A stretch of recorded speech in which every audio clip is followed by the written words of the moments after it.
Good afternoon. Could I encourage you to take your seats?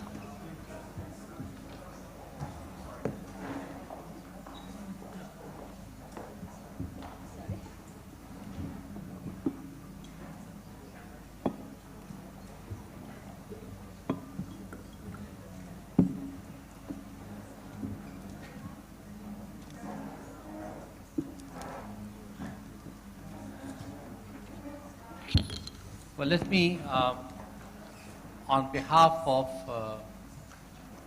the IDFC, the OECD, and Center for Global Development, let me welcome all of you to this wonderful, wonderful location. I'm sorry that you're all facing this way rather than that way, but soon we'll be able to also enjoy the view outside a bit more.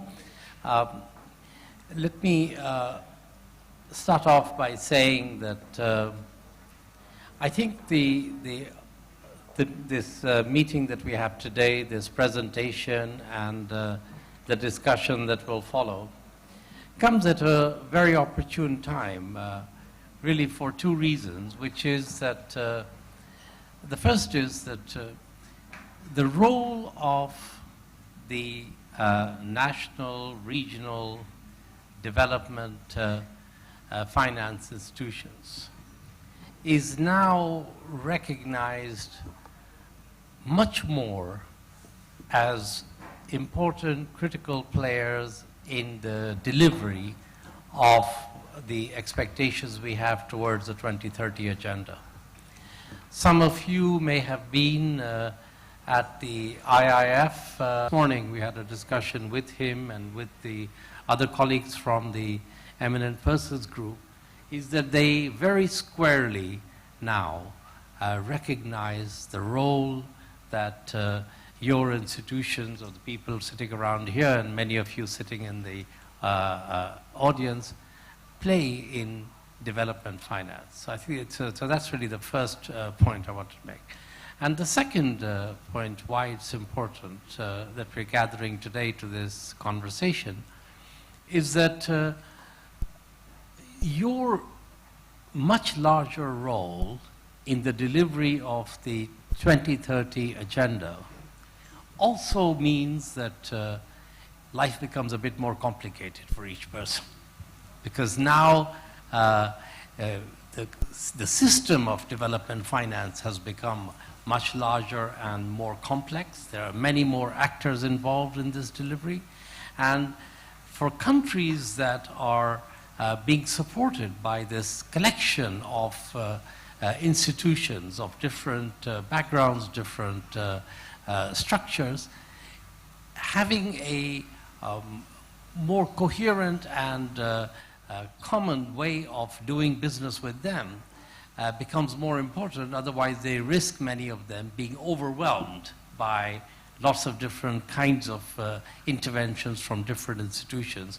And so it's all the more important for us to think about what does it mean now for your institutions, people sitting around the panel here, to be part of a common endeavor. Much more, so it brings potential, but it also brings a little bit of a sense of constraints, because we have to operate more and more as partners.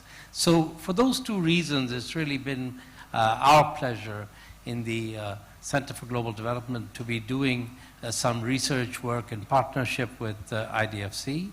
And the program for this afternoon, and we're expected to end at 7, and my only role as the moderator of this exercise is to ensure that we end before 7, but certainly no later than 7 o'clock, so we won't keep you longer than that. But the program between now and 7 o'clock is that I'm going to first turn it over to Rémy, who, as all of you know, is the chair of the IDFC, in addition to his day job, which he also has, of course, as the head of AFD.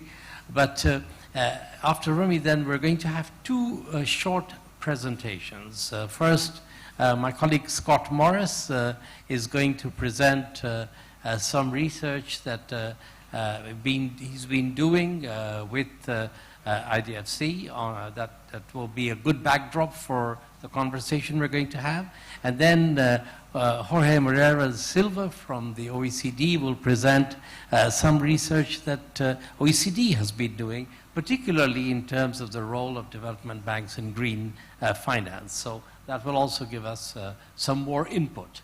And then we're going to go to a conversation with the two of them, of course, but also with the other panelists that we have sitting here. So on my left, I have Martini, who is the President and Director of PT Sarana Multi Infrastruktur.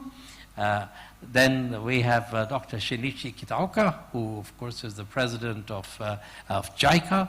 And then Hamid Tawfiki, who's sitting in the back, who's the CEO of CDG Group. So that and of course Rémy and our two presenters will give a perspective, and then we'll open it up and get your inputs, your questions, and your own perspective on some of these issues. So that's a little bit the plan for the day, for the afternoon. And with that, let me perhaps turn it over to Rémy for his intervention. Thanks a lot, Masood. Really a short intervention for a warm welcome to all of you on behalf of my colleagues, CEO of institutions, member of IDFC. We thought it was useful to have, we will have our annual meeting tomorrow. We will work a lot intensively for half a day. But we thought it was useful to have an open event this time.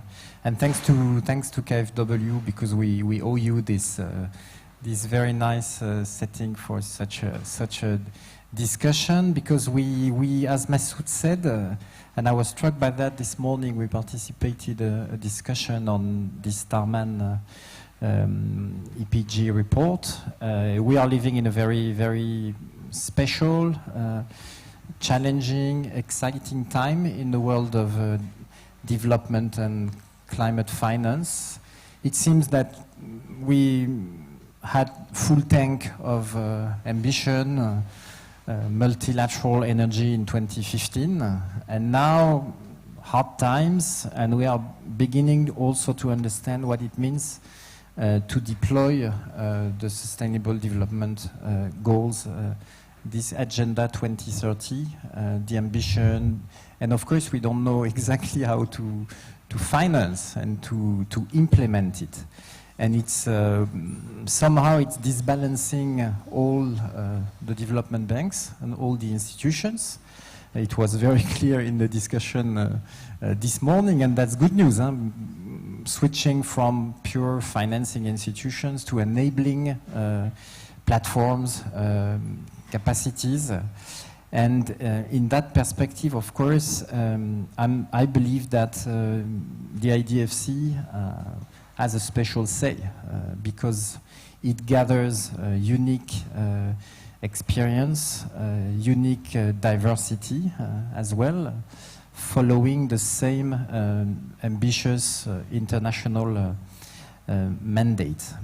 So that's probably what we will talk today, but feel free to ask any question to the panelists, and it will help us a lot tomorrow morning during our discussion to see what could be our voice, our say in the coming months. You know, France will head the G7 next year, Japan will head the G20, so we will have these two twin summits end of September 2019 on climate finance and on financing for development. So I'm pretty sure many things will happen next year, and so very good to prepare and start discussing these issues today and tomorrow to be well prepared. I stop here and thank you for coming today. Merci, Rémy. So I think now maybe I'll turn to Scott to just give us a little bit of the highlights of the work that you have been doing on the IDFC community. Great. Well, thank you, Masood. And Let me thank Rémy and the IDFC, the Secretariat and the membership. As you'll see in my description of this research project, it required a lot of responsiveness from the membership. It was based on a survey that was probably unreasonably long and a timeline for responses that was unreasonably short. So I really do very much appreciate the participation of the membership that enabled this research to go forward.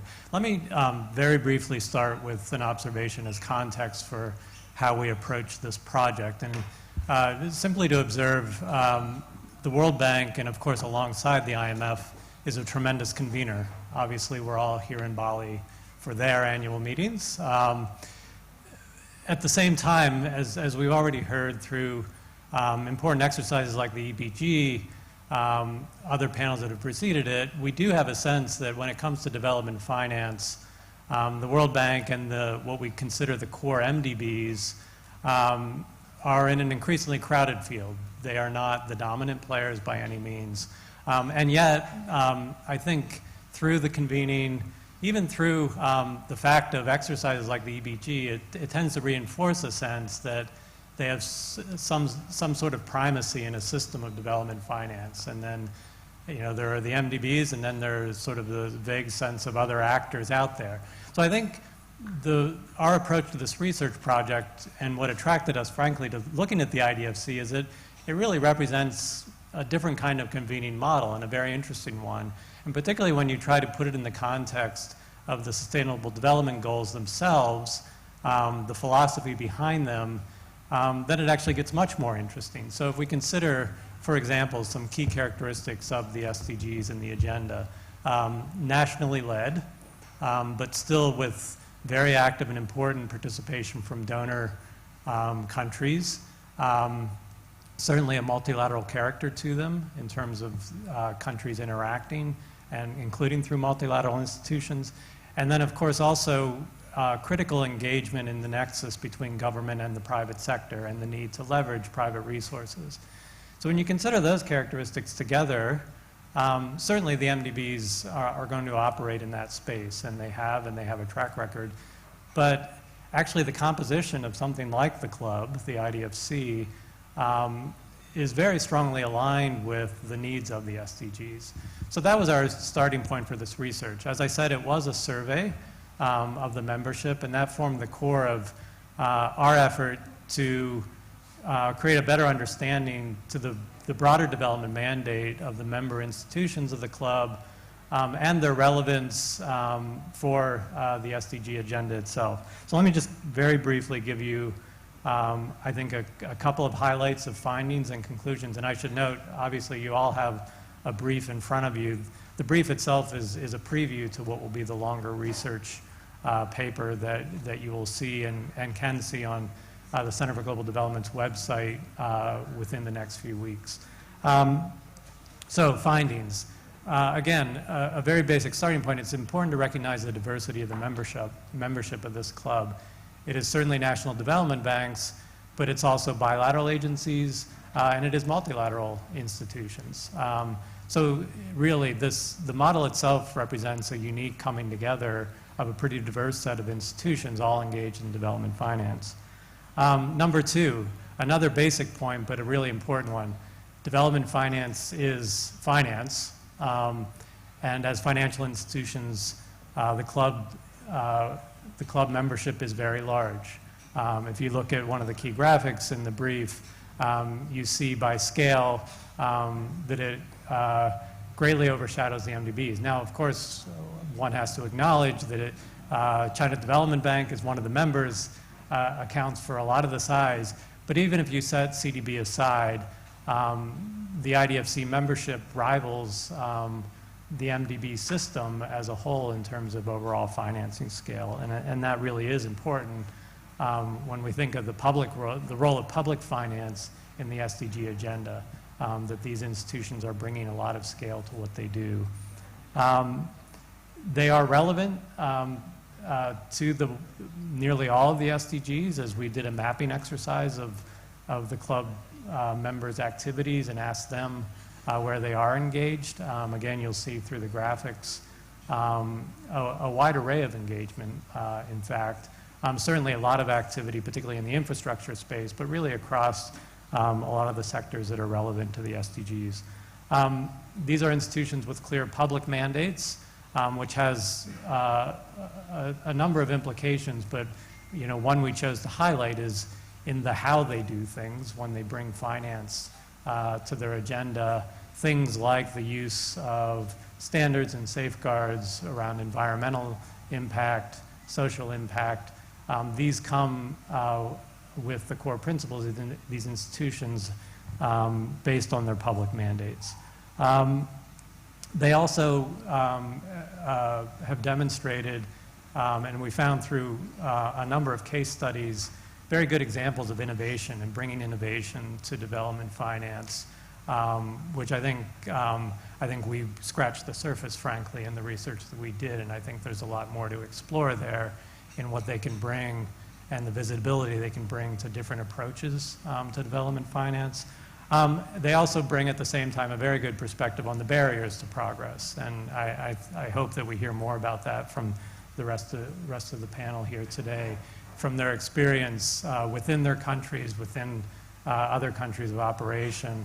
What do they see as the key challenges? And I think there's a lot to learn from that. Any CGD, Center for Global Development Research project, comes with analysis, data-driven analysis, and then it comes with opinions, recommendations. So let me conclude just to say that having done the survey, looked at the data, looked at the case studies, we did form some conclusions in the form of recommendations to the IDFC and the membership itself. I would say one thing that is striking is even with a high degree of relevance to the SDG agenda, there is not a lot of evidence that the member institutions are using the SDGs to drive strategy. That is not to say that should be a dominant driver of strategy necessarily, but it is certainly something for the club itself to contemplate. What would it look like to have a more explicit SDG framework informing operational decisions of the membership? And that from there, I think there's sort of a broader set of considerations for the club to think about the degree to which it can be a platform in the way that the MDBs sort of create a platform for themselves to consider questions of collaboration, operational collaboration, standard setting among the membership. I think all of those are well worth consideration. I don't have any direct answers for what's exactly appropriate and what level of ambition the club should have.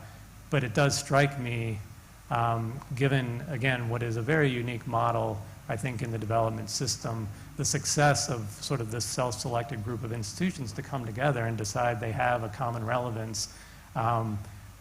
It is still a relatively young club. My sense is that there's quite a bit further it could go, actually, to deliver to the entire development system sort of a model for action and collaboration and information sharing, not just within the membership, but across development relevant institutions. So why don't I stop there?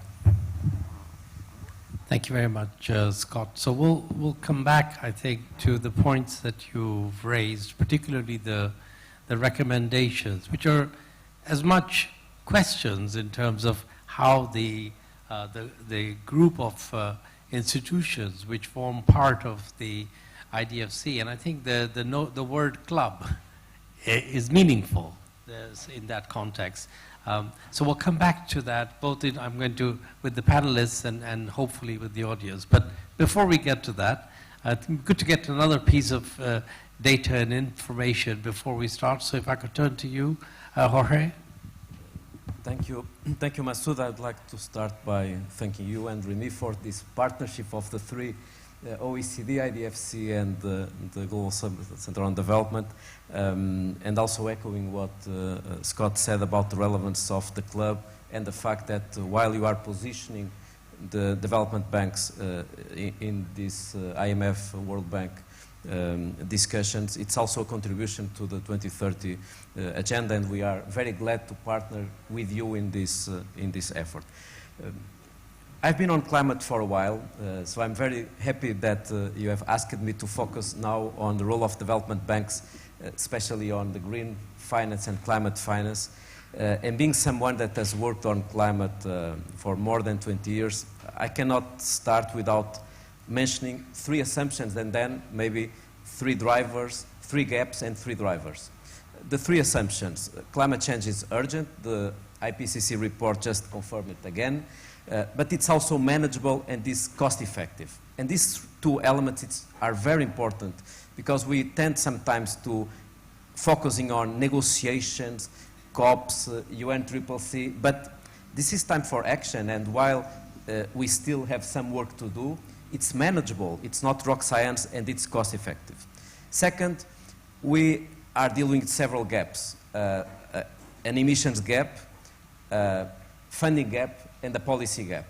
And we cannot deal with these gaps in a fragmented manner. We need coordination. That's why the 3 drivers are very much linked with this. The first driver, it's about targets, and we have to deliver based on this level playing field of these INDCs and the commitments from countries. Second, we need policy reforms, namely on carbon pricing, eradicating fossil fuel subsidies, and so on. I will not elaborate on this. And then we need innovative financial mechanisms. And it's where I would like to focus on the role of development banks to deliver on this idea of the innovative mechanisms. We have produced some analysis, and we have obviously started with the approach that we are dealing with a double challenge. At the same time, we need to mobilize private sector resources in addition to the public resources to fill the gap. And this is no longer a dispute about public and private. We know that it's a sine qua non condition. Without the private sector, we just will not deliver.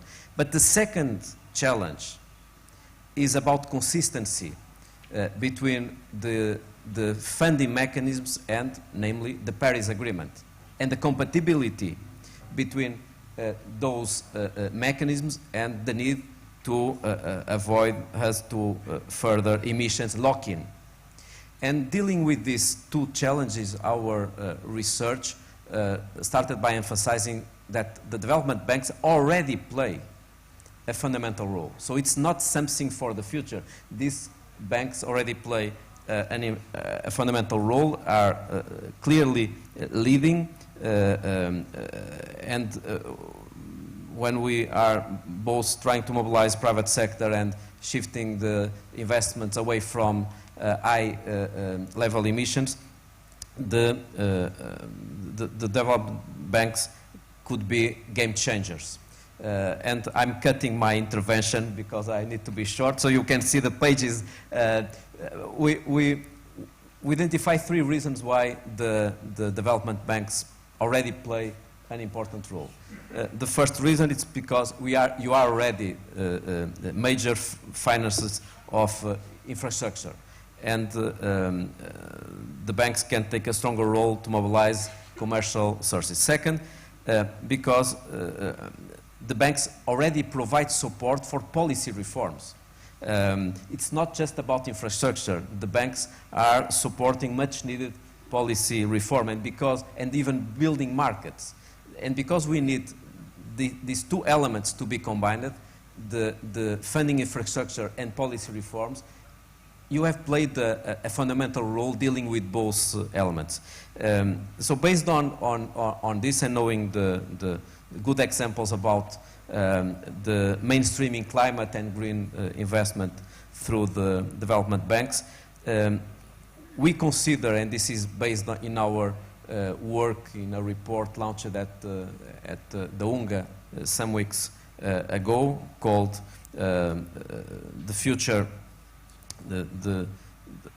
future climate report. We launched the report with UNEP and the World Bank, financing climate futures. We identify 3 recommendations, more than that, but I thought that today it will be useful just to highlight 3 recommendations about the role of governments, because the development banks don't operate alone. So the role of governments is fundamental. And the first recommendation is that the development banks need strong, coherent mandates to deliver transformative climate action by aligning portfolios with climate goals, reflecting this in corporate scorecards and putting in place supportive internal incentive mechanisms. So this is the first conclusion about the role of government. Second, banks need to develop and scale up innovative approaches to bring new investors and sources of finance to climate markets. And finally, governments need to use concessional finance to support development banks, take a stronger role in climate action, focusing this finance on where it can have the greatest climate and development impact. So we think that it's important to emphasize this role of governments. We will continue delivering and providing contribution to this discussion, Masood and Rémy. Soon we'll produce a report about the alignment of development, financing for development with the Paris Agreement. It will be an important report to be launched probably at the UNG, identifying the consistency and the non-consistency between ODA and financing for development with the Paris Agreement. So we will need to take decisions afterwards. And we are also obviously working very much on blended finance, even yesterday organizing with Indonesia a great forum, the Trita Karana forum, which produced a set of recommendations and a roadmap for blended finance. I stop here because what is more important is to learn from our colleagues in the panel. Thank you.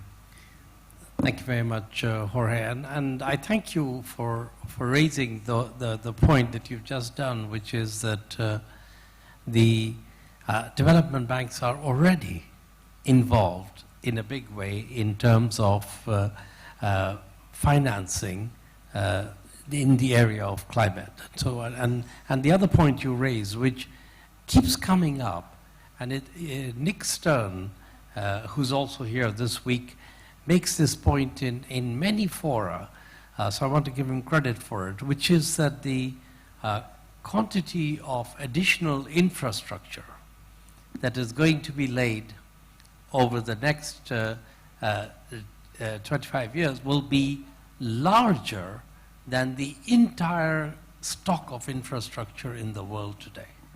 So, and what we lay down is going to then determine the nature of how environmentally sustainable that infrastructure will be for many decades to come. So the choices we are making now will have an influence on our futures for a long, long time. And that's where, in a way, the role in infrastructure financing becomes so important. So let me now turn to the panel. And I think both Scott and Jorge started with the question of the fact that although all of your institutions are committed to, involved with the 2030 agenda and sustainable development goals, like every other institution, we are still sort of coming into that. And I think it would be good to get a little bit your sense. How much does your day-to-day work, your decision-making processes, your choice of projects, your support of particular investments, how much of that actually takes into account this 2030 agenda? Or is that something that, in some ways we're committed to, but then you sort of have a day-to-day business imperative that drives you? So perhaps we could get that first reaction from you, and Rémy, I'll come to you as well for that, if I may, and then we can talk about the other set of things. So, Emma, could I start with you? Very good afternoon, everybody. Please allow me to introduce myself, because our institution officially is not yet becoming the member of IDFC, but hopefully tomorrow will become official, becoming the member of IDFC with the help of the Pak Rémy and Jaika and all the member here of IDFC. Thank you again for your support and for all the support has been provided to our institutions, SMI. I think just to quick overview what we have been doing so far. For those of you who is not yet familiar with our institutions, that SMI is a state-owned enterprise, 100% owned by the government of Indonesia under Ministry of Finance. Basically, our mandate is to provide long-term financing for the infrastructures. So we do have established 3 business pillars, which is very key to delivering and achieving the target of SDG. The first one, of course, is the main mandate is to provide finance and investment. We come up with so many various products, including long tenor product up to 25 years, long grace period up to 15 years tenors, and then we provide also kind of cash deficiency support that can be committed upfront when the project can get the financial closing. So the senior loan from the banking sectors will be comfortable because there is some kind of cushions whenever there is any cash flow deficit in terms of project revenue. I think that kind of innovative financing we already produce in many ways, not only for the cash deficiency support, but also for the first loss mechanism. Of course, this is supported as well by AFD. Thank you, Pak Rémy, and all the team from AFD. This first loss mechanism also is very helpful and very effective to addressing the risk that probably it's really exposed to the kind of construction risk. I think this is really important as well to be provided by kind of DFI. Another innovative financing, just recently we closed the deal, is a kind of takeout financing.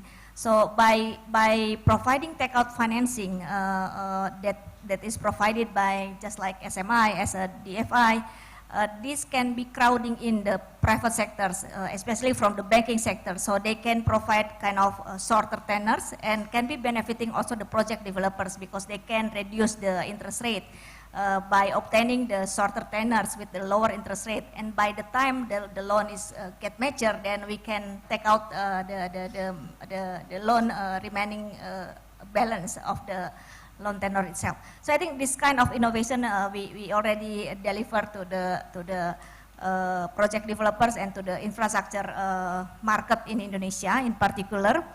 That is for the first pillars. On the second pillars, we do believe also that the role of the FI is not so much on the financing, because financing itself will be coming later on once the project is already bankable enough. So the biggest handicap that we are facing now is much more on the project preparations, the bankability of the project, the speed of the project preparation itself. So that's why on the second business pillar as well as for the third business pillar, we are trying to providing more on the enabler function. Just like you mentioned that Mr. Moreira is also mentioning about recommendations that still needs to be done by the FI, which is much more taking the role of becoming enabler. I think SMI also to some extent we have been establishing the 2 business pillar, another 2 business pillar. The first one is the advisory, and the second one is the project development. For the advisory, we can be able to provide advisory for the project developers, for the project owner who can would like to invest, or even for the foreign investor who would like to invest in infrastructure in Indonesia. For the third one, for the project development, it's a kind of assignment by the government through Ministry of Finance to helping on behalf of public side. Because most of the time that the line ministry, yes, they do have the list of the project, but they don't have any capacity to structuring the project to become more bankable and ready to be offered to the private sectors. So most of the time that SMI is assigned by the government to helping on behalf of the government. So we have been delivering the PPP project, and some of it is still being prepared is almost 13 projects.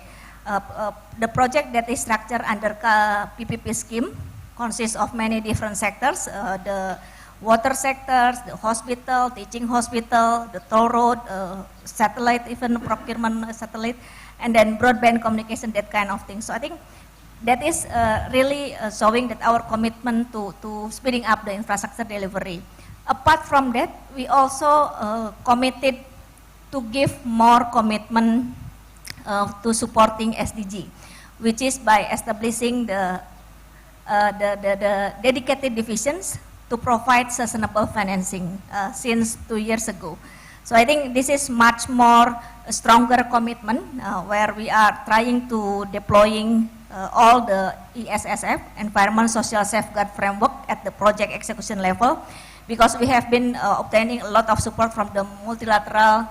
All of them is requiring ESSF to be put in place and to be implemented at the project level. So I think I couldn't agree more with the challenge that we are facing. Incentive mechanism, yes, this is mandatory needed, because from the project developer's point of view, to applying this all ESSF standard is still perceived as an additional cost. So it's not perceived as a long-term investment. So I think that kind of capacity building, that kind of awareness still needs to be done by a lot of DFI or also the support from NDB as well. On the innovative financing, I think just recently, a week ago, Minister of Finance has launched the SDG Indonesia 1, which is already assigning SMI to become implementing agency. So basically, SDG Indonesia 1 is a kind of integrated platform to become kind of collective actions to gathering all the support, all the effort within one single integrated platform. Basically, it will be divided into 4 different facilities, because speaking about SDG is not only financing, but also development fund is mandatory needed to preparing the project, to make it the project more bankable, that kind of things. The second one is de-risking, because some project may be requiring this kind of facility. The third one, of course, is financing. Financing and equity fund is less priority, but the most 2 priority is the development fund as well as the risking fund. I think that's for my first part. Thank you. Thank you very much, Ahmed. So maybe we'll come back in a second round to the challenges that you raised as well. Shinichi, so OECD, of course, has a longer history and being involved in this. And what's your perspective on this as a more established institution here? Yeah, this is a meeting of developing banks, but actually JICA is not only a bank, but also we have a full set of menu of cooperation, including grant, technical cooperation, and disaster relief. We are now engaged in the disaster relief to Indonesia right now. And then also we are sending the volunteers to developing countries. Therefore, we have set of menu. Therefore, we can choose one menu and after another to meet with the demand from the country. And also our characteristics, I have to touch upon our unique approaches. One is that we accept the request from the developing countries, and we take time to consider what will be the best policy for you. And then in that sense, we are kind of demand driven. So it's very difficult to say that what kind of priority we are having. But still, in order to consider the request from the countries, of course we take a lot of elements of sustainable development goals into our consideration. We look back at what JICA has been doing.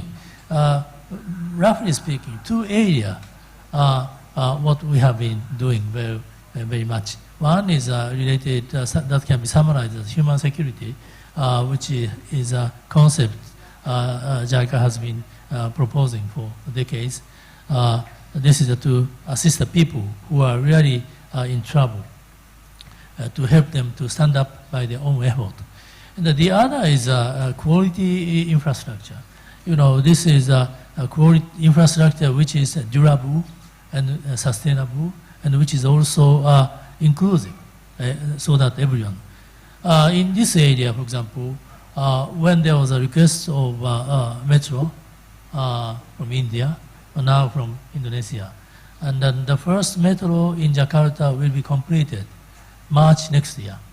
Then this is again very important to consider the SDGs, because you know now one of the biggest issues we face today is development with mega cities, you know, and then metro can contribute to the limiting the number of automobiles, which is very, very important. Therefore, we accept the requests from the people, and also sometimes we suggest some plan to the developing countries. And then while we are engaged in discussion, we put some elements in this area. In the human security related area, we have been quite committed to the education, primary education, and then public health, which are already important part of SDGs, but also in MDGs also. Also, we encourage the people to participate. For example, we are doing a project in Western Africa and also in the Eastern Africa, Madagascar, to establish a school for all project.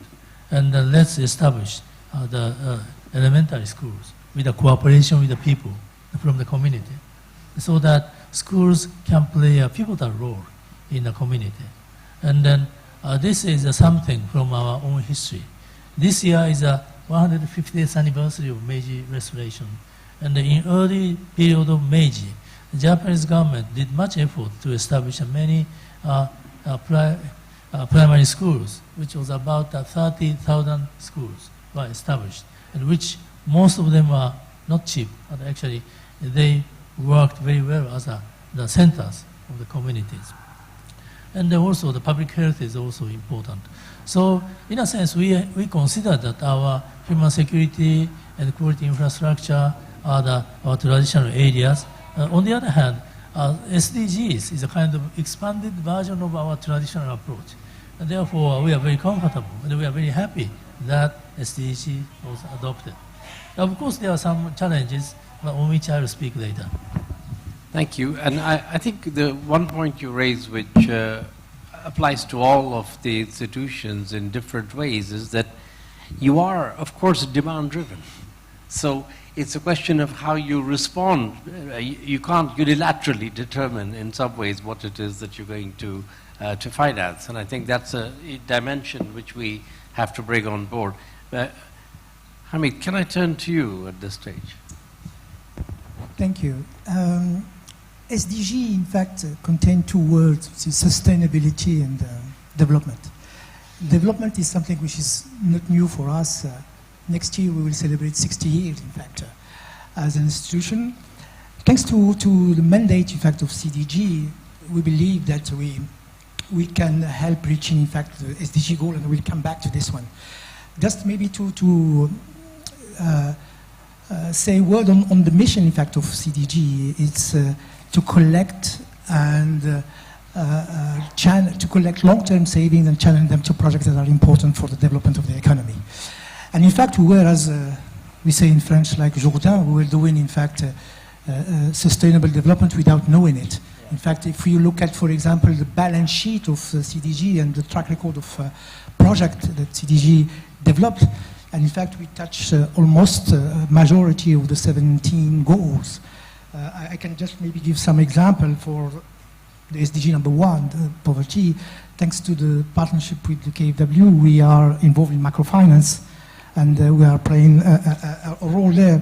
With regard to resilient infrastructure, CDG did a very important infrastructure project like industrial zone, offshoring, and with regard, for example, to the waters, we just closed an important project, in fact, in Agadir, which is in fact the first desalination plant that has a capacity of 400,000 cubic meters, in fact, per day. So we believe that we were doing the right thing when we're discussing about that. And I think now it's time to do it right. Meaning that this sustainability aspect, which was in fact translated in the national the Sustainable Development Plan, which started in fact the state and the government working on it in 2013, and I think it was adopted in 2017, beginning of 2017. So with something like 169 targets.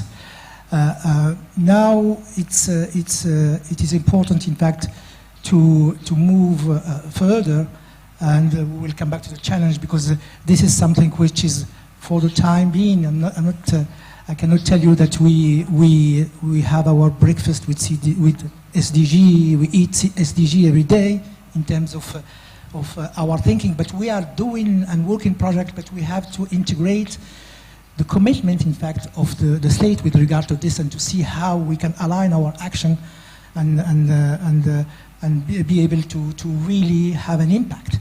Because, for example, for the community, what is important for them is what is the impact on their day-to-day. So we have to relate the impact to the SDG. And I think maybe when we tackle the challenges, I will develop this further. Thank you very much, Hamid. So, Rémy, I guess my question to you in a way is that, IFT has really changed in ways over the last decade, that if you look at the scale, the scope, the mission, the instruments, the range of activities you can undertake, they are qualitatively different from where they were before. So it'd be interesting to get a bit from your perspective, with all of these different things and with the growth that you have ahead of you, how do you see the unique role that an institution like yours can play in this field? We are the oldest development institution in the world. So we were born December the 2nd, 1941, founded by General de Gaulle in London as the Bank of Free France, of French resistance. So a treasury, a central bank, and a development bank at the same time, of course, morphing into a development bank after the end of World War II. So we are the oldest, but we have in mind to be also the youngest. And so we just revised our strategy. Now it's public, and we were rather radical in that perspective, fully aligning with SDGs and their spirit in a few directions. So maybe the first element is we set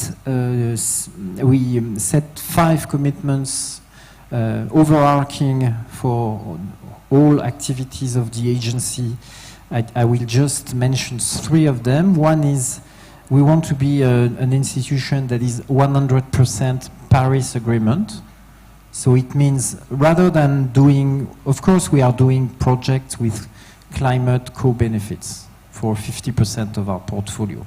But we think that the issue now is to see how we can support the trajectory set by the country and choose to have a judgment on them and choose our projects in their capacity to accelerate, exemplify, highlight the good trajectories. At the same time, we say we want to be 100%, so it's some sort of Gallicism, going back to French sociology, social link, meaning social cohesion. So you see, 100% Paris Agreement means embarking the, I would say, environmental side of SDGs and try to have a judgment on them as we have on macroeconomics, because we have to reconcile both. And on macroeconomics, we have the IMF and all that. And that's pretty clear for all of us, but not on the environment. And embarking as well the social dimension of it. And then the third commitment we call non-sovereign first.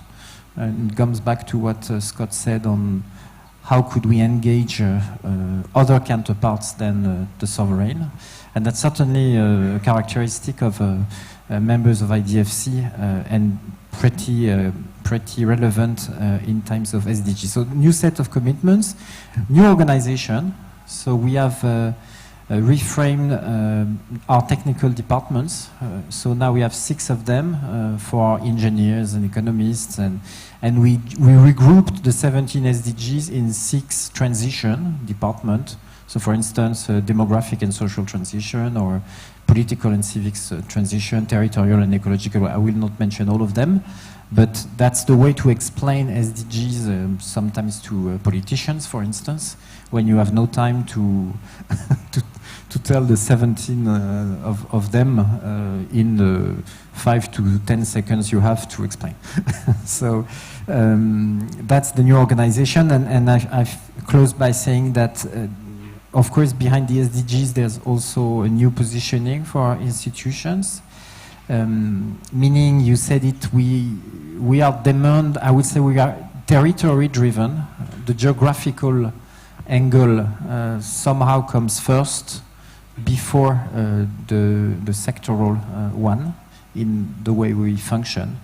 We have to understand the needs of a specific territory and then find the right competence, the right financial instrument to address the issue. We want our agency to go both ways.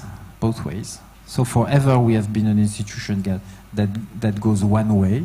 But we were discussing yesterday with Ibu Emma this issue of advisory services, of finding a business model for advisory, for originating more projects. This is something SMI is doing, because this SMI somehow is leapfrogging us in the field of development finance, and something certainly that should inspire all the institutions like AFD. So this is something we capture in the partnership with SMI, and we bring it back home and try to transform the institution this way.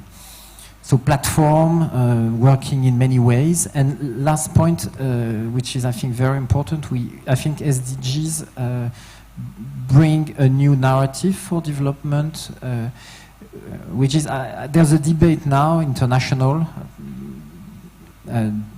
USAID is trying to push for self-reliance as the key notion for development. I think the opposite. I think as long as a country wants to liaise with France, we should continue. It's not about catching up. It's not about, it's just cooperation. Of course, we change the instruments, their concessionality, their considering the level of richness of the partner, but we never stop. Why? And so our institutions, they are there forever, maybe.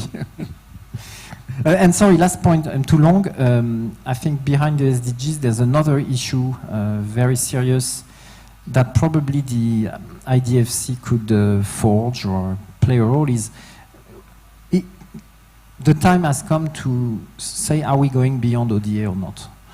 Okay, we have to keep ODA. ODA is a treasure. ODA is we have to increase ODA, but we know that we will never finance SDGs with ODA.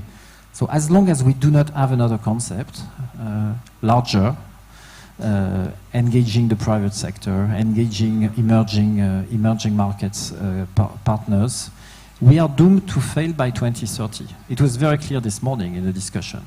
And probably, that was my initial point, IDFC has a say there, because we are not doing ODA, most of us. JICA, AFD, KfW is way beyond ODA, of course. So what is there? What could we crystallize in the identity of the club?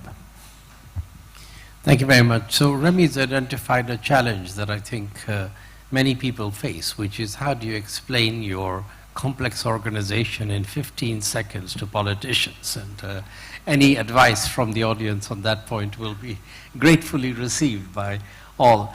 But I think you also raised one more point, which I would like us to come back to if we can, which is the way you think about the longevity of the partnership with developing countries, if you're an advanced country, a rich country institution, is sometimes determined by the instruments that you have. So, you know, you are able to think about it as a much more enduring partnership because you're able to think of different ways of engaging and transitioning from one instrument to another instrument. For USAID, it's a different thought process because they're thinking of when does this partnership graduate out of my range of things that I can work with. And I think the difficulty arises often when countries have different institutions with different instruments, but then there is no coherence across the different institutions. So you may transition out of one institution, but you really don't naturally transition into another institution, and then you have many more breaks and discontinuities than you do in a structure where the range of instruments to partner through different levels of development is more kind of coherently integrated in a country. So I think it'll be an interesting conversation, and that also feeds into how you think about beyond ODA, because beyond ODA then becomes a question not so much of a interinstitutional fight about who gets a share of the ODA, but a more strategic and analytically coherent discussion about what's the best way to deploy a limited amount of ODA for different objectives of different income levels or different purposes. And I think that is a worthwhile topic for exploration. So maybe we just say a quick word now before we open it up to the audience on what's the biggest challenge that you face now in trying to advance this agenda of contributing to the SDGs. So Emma, what's your biggest challenge now? When we are speaking about SDG, I think I would say there are at least 4 keywords that needs to be addressed. The first one, of course, the SDG itself as the ultimate goals that we are heading to. The second one is the infrastructure, because I do believe in my humble opinion that probably almost all the subsectors within the SDG framework, 17 subsectors, it's unavoidable that it will require the support of the basic infrastructure has to be provided.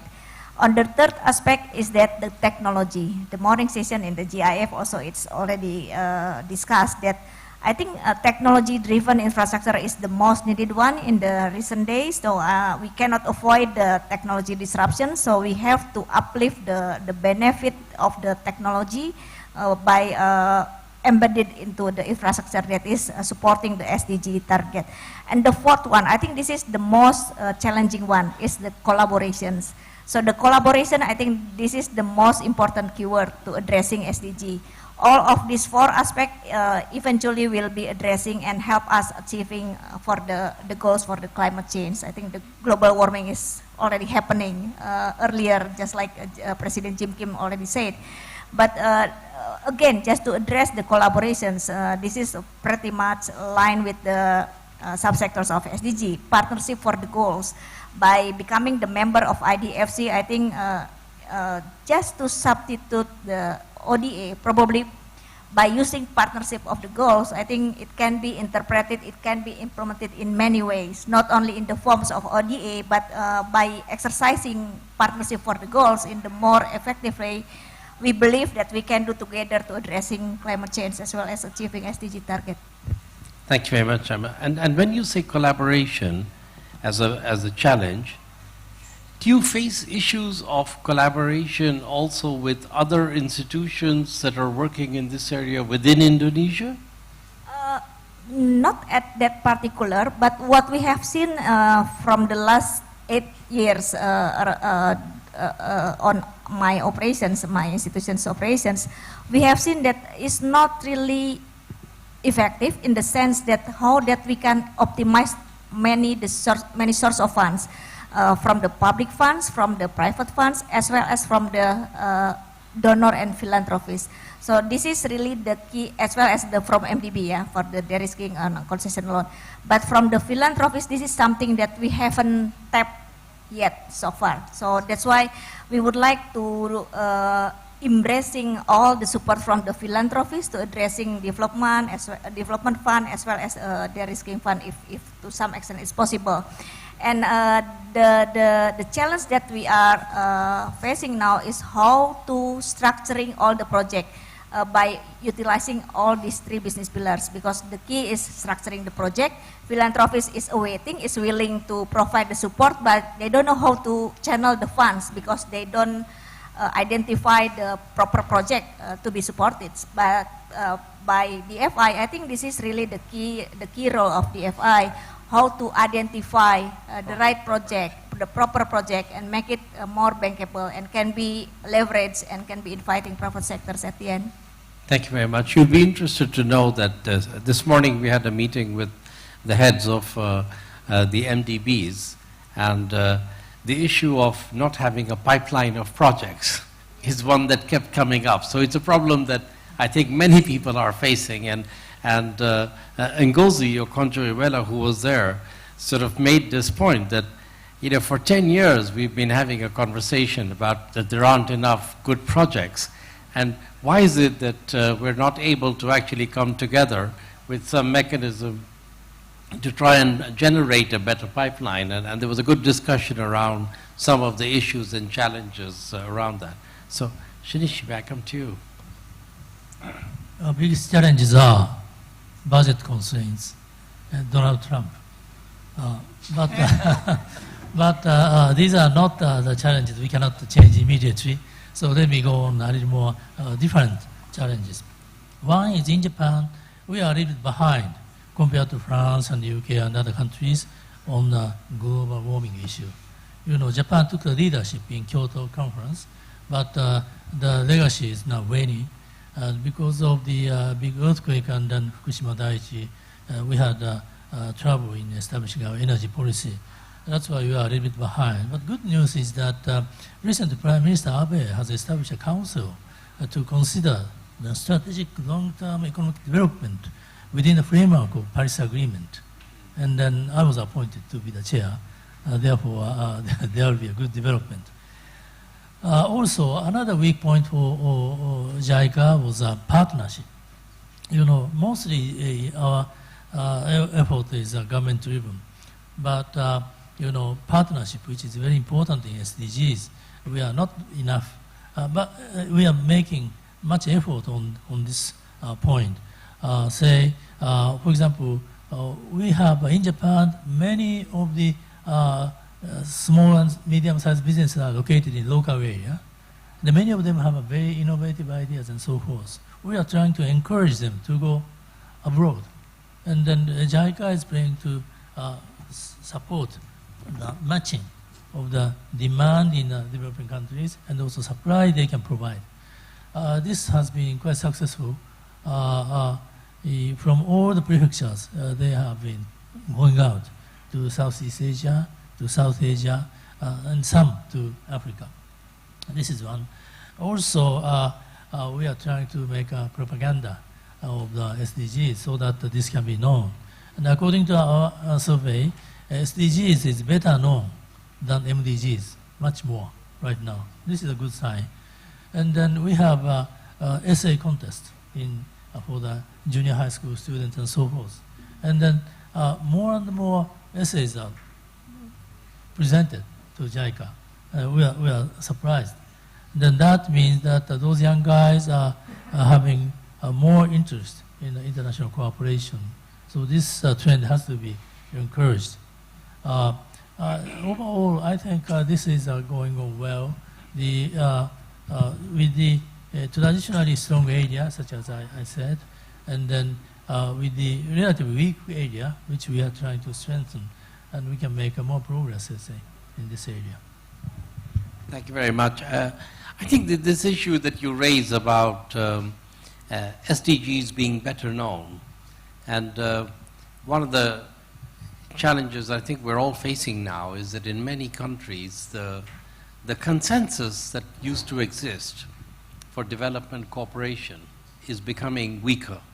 And one of the tasks that falls upon agencies that are involved in the development cooperation business is not just to do their work, but also to try and engage in a broader public discussion to try and explain better what it is that we do and why it is in the interests of people that we continue to do this. And I do feel this is an area in which we're all learning rather than saying that anybody has really got it perfectly right. But Hamid, you're in a slightly different position. So what's your challenge? I will rebound on the challenge that you told Rémy, saying that you have 15 seconds to describe your institution. It's like in Pictionary, if you ask somebody to draw philosophy, it's complicated. In Morocco, if you ask people what is SDG, ODD maybe, but it's not enough. And one of the challenges really, it's broadening the SDG ownership process and make sure that all the stakeholders are really aware of this and understanding exactly what it is. And my view is we have to capitalize on the three pillars of the SDG. The first one, which is the fulfillment of people's needs, which is, I think, is important that people, they see, in fact, the impact that it has on them. Now they start being familiar with the physical boundary of our planet, if you want to do this, so the climate, people are familiar. But the third one, it is so important in Morocco, which is in fact recognizing the business and job as the key to achieving this. Jobs is something which is important, and I believe that we need to communicate more and more to make sure that's stakeholder. This is the first obstacle.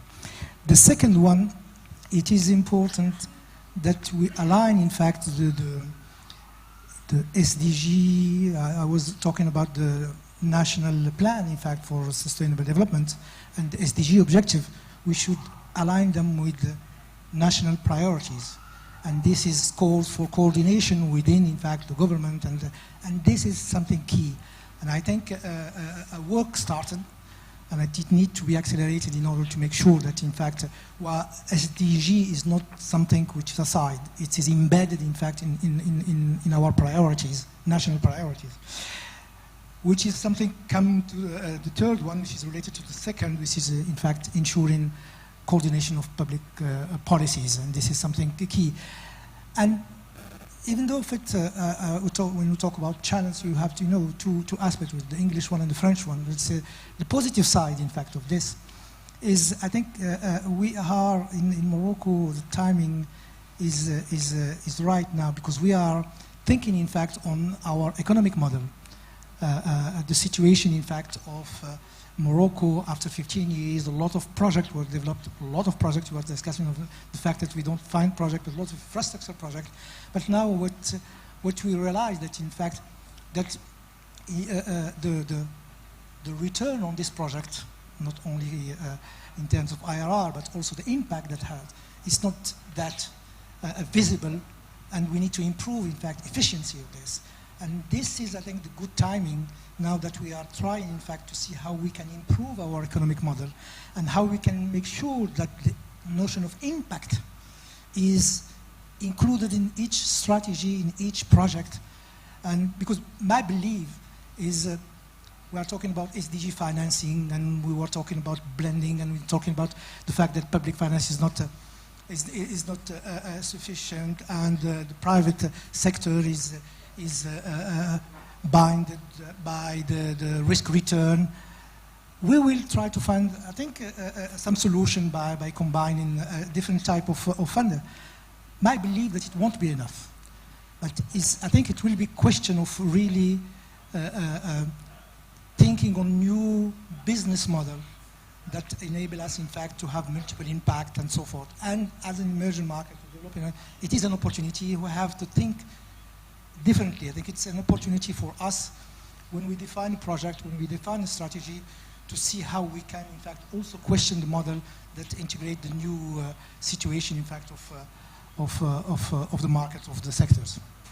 Thank you very much, Hamid. I feel for your problem in a way that, Morocco, a country that's quite successful in terms of moving forward with an economic strategy, still has a big problem that almost a third of young people coming out of with diplomas have difficulty getting a job. So, this is a region which has the highest level of youth unemployment in the world. And for those people, I think when you start talking about SDGs, their eyes glaze over, because their first and kind of primary preoccupation is to be able to find some kind of gainful employment or livelihood.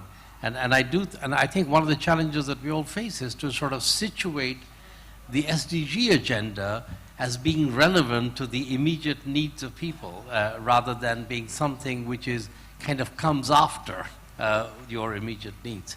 So Rémy, what's your challenge is too much success right now, or? No, the same as colleagues. I mean, the real challenge is convincing my fellow citizens that there's an interest in international cooperation. And that's not an easy one, for sure. And the debate is raging all over Europe. But that's, I mean, the French development policy disappeared for 10 years. And so now my interpretation is we had two presidents elected against Le Pen. And the last great president of the French development policy was Jacques Chirac.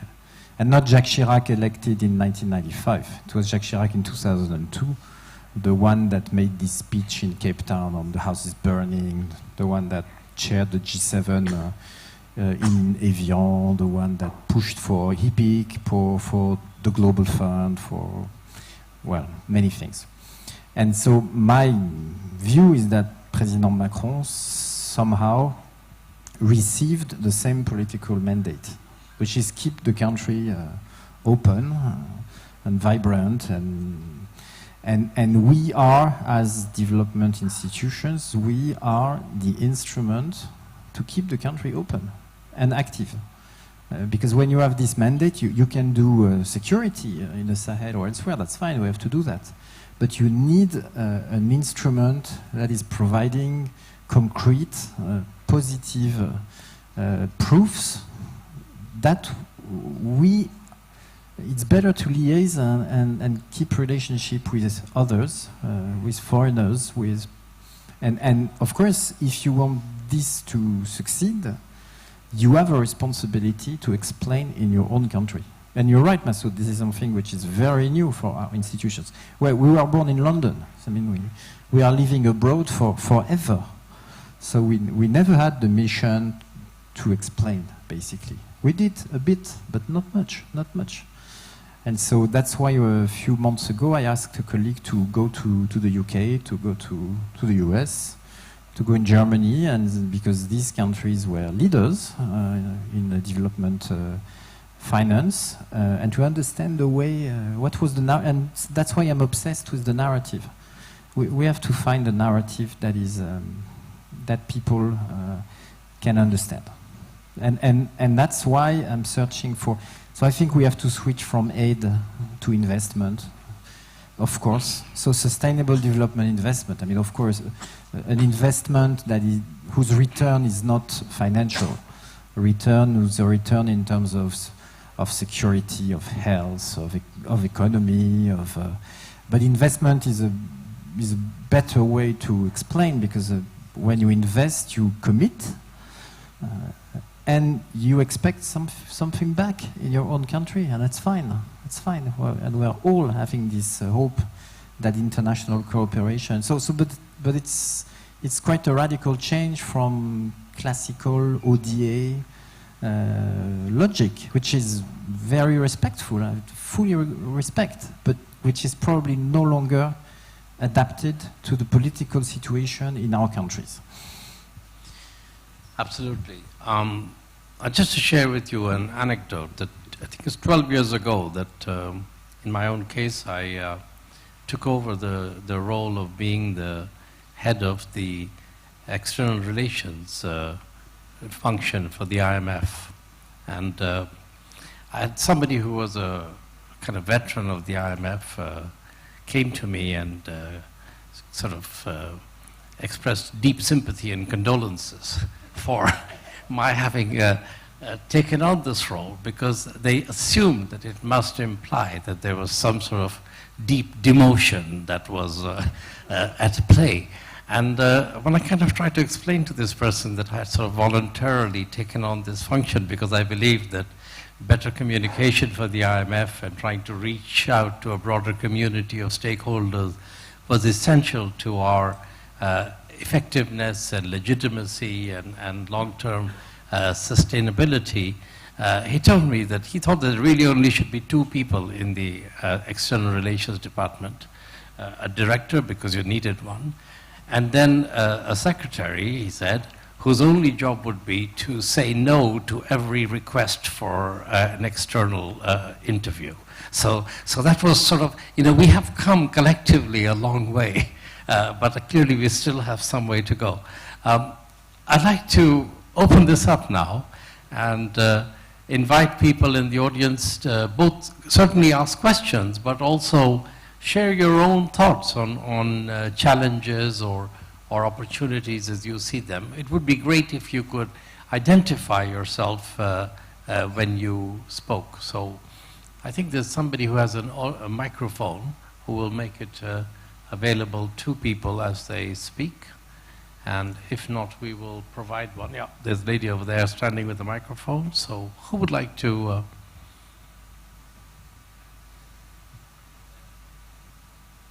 There's a gentleman sitting over there, so if you could... just over there in the second row. Yep, there's a microphone there. Good afternoon, everybody, and thank you very much for the interesting discussions and presentations. I'm from the Danish Ministry of Foreign Affairs, DANIDA, and just a couple of reflections, and you're very welcome also to comment on them. On promoting the SDGs, of course, this is what DANIDA does, but that's not very interesting in itself with the 0.7. It's mostly about promoting the agenda in the boards, as one of the presenters was also touching upon, that we make sure that the SDGs are dealt with for real in the boards of the various MDBs and other organizations where we are represented through our, obviously through our development assistance. And then, of course, stretching the dollar, because as you said, 0.7 won't cut it. We are doing various things from the Danish side with SDG funds and so on, and also trying to support some of the initiatives out there. I'm sure most of you know the Gordon Brown initiative, IFID, on trying to get some innovative financing going in the education sector, which would entail donors coming up with guarantees, and that's of course always a tricky thing when you have to deal with your own ministries of finance. But we have to do it in a development impact heavy way, because as also one of the main issues on this annual meeting is that there's a looming debt crisis. And I think Emma Martini made an excellent point about the project development issue. I mean, actually financing, of course, that's a problem, but the real problem is, I mean, we talk to a lot of DFIs and so on, and pension funds, and we have lots of financing, just give us some good projects. And maybe that is where the development banks could be even stronger in trying to support development impact heavy projects and programs. And for some of the banks, the African Development Bank and so on, they're quite honest in saying, and most often they don't really have the capacity to do it, and it's very risky money to spend on it. Maybe some of us donors should be better and say, okay, we're willing to risk some of the funding if you are better at supporting project development. Thank you. Thank you very much. Any other comments? Please, gentlemen in the front here.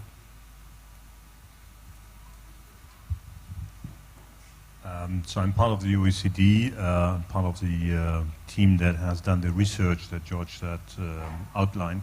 What is striking really is the fact when we look at figures, the IDFC club has provided 5 times as much as green finance than the MDBs did. So at least to our figures, 170 million, I don't know, Rémy, correct me please, 170 billion, I think last time, and the MDBs 35 billion. So already this club is, when it comes to the financing power, much more, financially at least, important than the MDBs collectively. And you could argue, obviously, given the fact that the IDFC members are closer to the national markets and the like, that are closer to policies, able to influence enabling, the money could also be more effective. That's obviously needs to be proven. But nevertheless, we are here at the annual meetings of the IMF and the World Bank, and the discourse is extremely determined by the MDBs. So there is, when it comes to the public discourse and change and basically determining policies, some of the MDBs are much more at the sweet spot than basically the IDFC club is. So I think my question a bit here to this group would be somehow a little thinking forward 5 years, you know, where would you like to see IDFC as a club be when it comes to basically determining the policies and the financing in regard to SDG financing than this may seem to be currently at least the fact. And just to say that obviously part of our research at ODSC is geared towards assisting IDFC and others to, I think, in the international fora, having its rightly recognition when it comes to their role. Thank you. Anybody else there? Behind one of the pillars.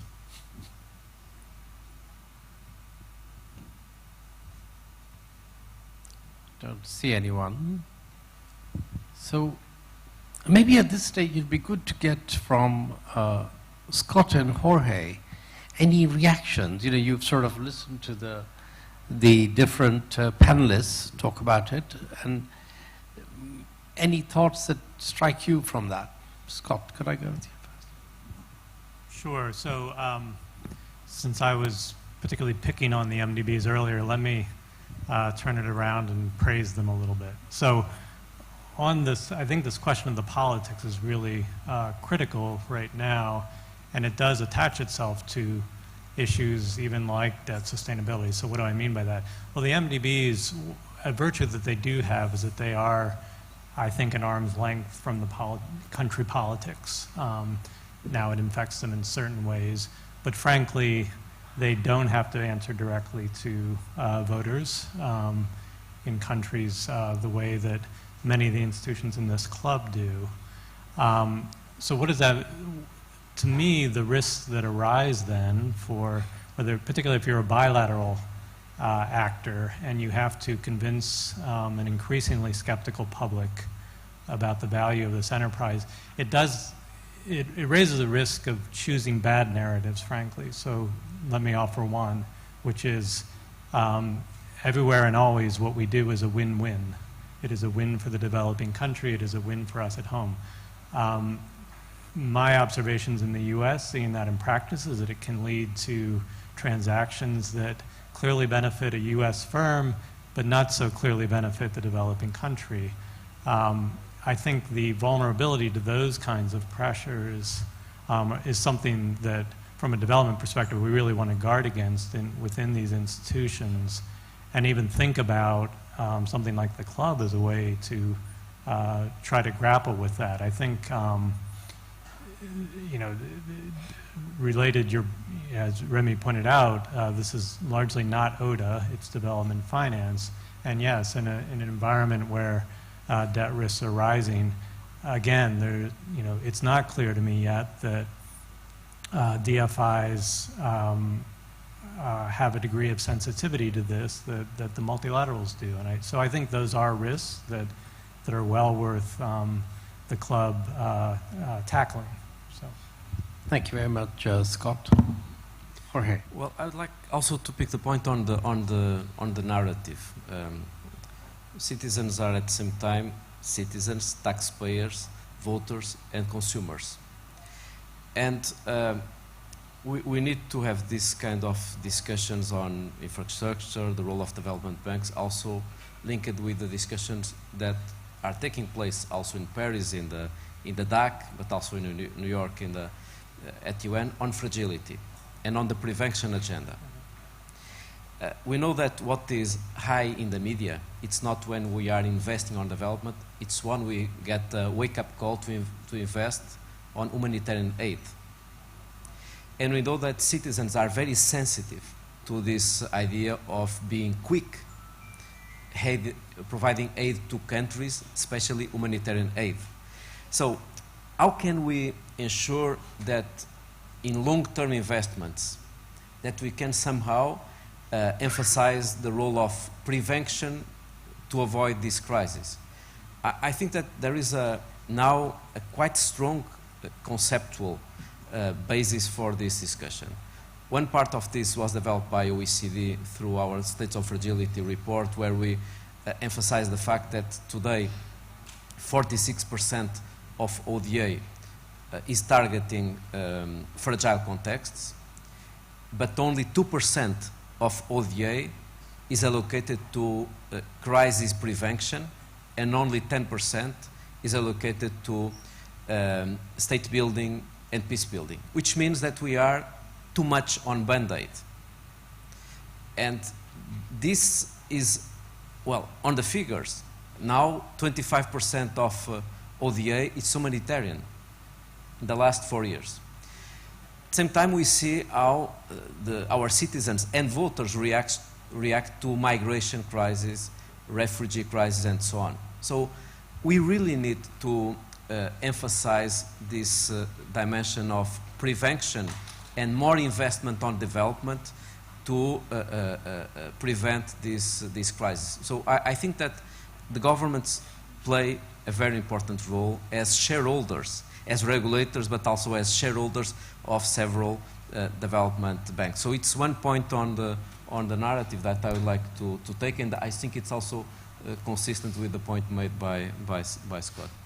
Thank you very much, Jorge. And indeed, one of the key recommendations of this study that I mentioned, the one that the Tharman has done for the G20, is that the shareholders need to be much more consistent and coherent in their role and the management of that role across the different institutions of which they are shareholders. Because what you now see is that the shareholders really don't think of in different institutions in any coherent way. And the policies that they approve in one, they disapprove in another. And it's not because they have thought this through in some strategic sense to say that, you know, we want to do it here but not here.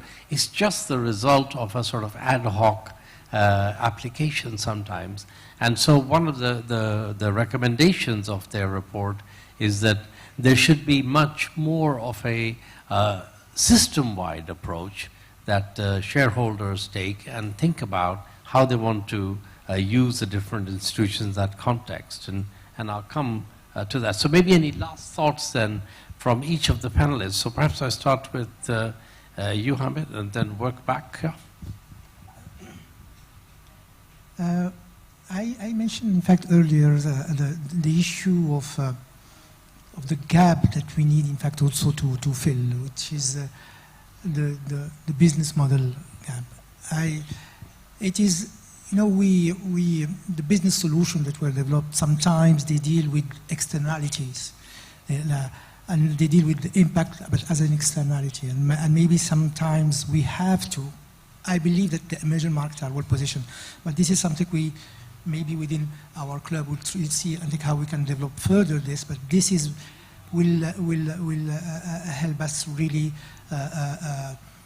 come up with something that does not rely only on financing, because what was mentioned before, it is an important for emerging markets is we cannot pile up, in fact, the debt, and we are at the level, I mean, in majority of emerging markets at a level which is very high. So we have to think about how being efficient, in fact, in structuring the project, and how the business model can be done differently in order to reduce the cost of the impacted. Shinichi. I feel sometimes very powerless because we are living in an unprecedented gap of the rich and poor. Millionaire, billionaire, trillionaire. And then the most richest people are much more than the other sovereign countries. How come we can get money from them? So that's why I feel very powerless. We are engaged in Gates Foundation in providing the vaccine for the polio, to prevent polio in Pakistan and Nigeria, which is going on very well. But if they are not interested in this one, or they have some interest in some area, but not all. Therefore, how come we can get more taxes from them? How come we can control the GAFA? Then I think that the gap is more the bigger in US, China, India, not so much in Japan, France, UK. And then also, as I'm saying, in order to work in the area of health, certainly prevention is much effective than curing. But there's a possibility that medical companies are interested in providing expensive medicines rather than supporting the preventive effort. Therefore, international organizations and sovereign states, we have to make more effort to canalize those. Of course, Gates and others are doing good jobs, but still there are many trillionaires who are not very much interested in international cooperation, I'm afraid.